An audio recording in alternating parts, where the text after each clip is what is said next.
வணக்கம். இன்னைக்கு என்ன பார்க்க போறோம்னா, சேம் மீம் வந்து நாம கிரியேட் பண்ணல. மீம் எப்படி இருக்குன்னு மட்டும் கொஞ்சம் உங்களோட சஜஷன் சொல்லுங்க. வசூல் ராஜா எம்பிபிஎஸ் படத்துல எல்லாரும் ஒரு சீன் ஹைலைட்டான ஒரு சீன் பார்த்துருக்கீங்க.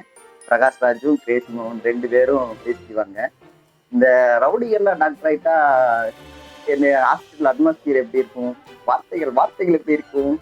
அந்த புறம்போக்க போஸ்ட்மார்டம் பண்ணு. சாவுகிறாக்கி பொழச்சுட்டான்டா. மாமன் நீ பூட்ட கேசு. இதே டயலாக் இப்ப இவங்க எல்லாம் சட்டமன்றத்துக்குள்ள போனா சட்டமன்றம் எப்படி இருக்கும்? 84 பேரு எங்க? ஏக்கா மேசையை தட்டுறீங்க? மாண்புமிகு சபாநாயகராகலே டிசிக்கா அப்படின்னு தாவாக்கிழந்தே சொல்லுவாங்க. ஏதாவது ஒரு பிரச்சனை கேட்டோம்னா உரிய நேரத்தில் பதிலளிக்கப்படும் இன்னொருத்தர் எதிர்த்து சொல்லுவாங்க. அப்புறம் இவங்க வேற பொதுச் செயலாளர் வேற தளபதி விஜய்னு பேர் சொல்ல மாட்டாரு. தளபதி பெயர் கொண்டவர் எவரா இருந்தாலும் சரி விஜய்னு பேர் வச்சுட்டாவே தளபதி பெயர் கொண்டவரேன்னு தான் சொல்லுவாரு. ஆப்போசிட்ல ஏடிஎம்கே எழுந்து விஜய் பாஸ்கர் உட்கார்ந்து இருந்தா தளபதி பெயர் கொண்ட பாஸ்கர் அவர்களே அப்படின்னு பேசுவாங்க. இந்த அட்மாஸ்பியரையே யோசிச்சு பார்க்க முடியல.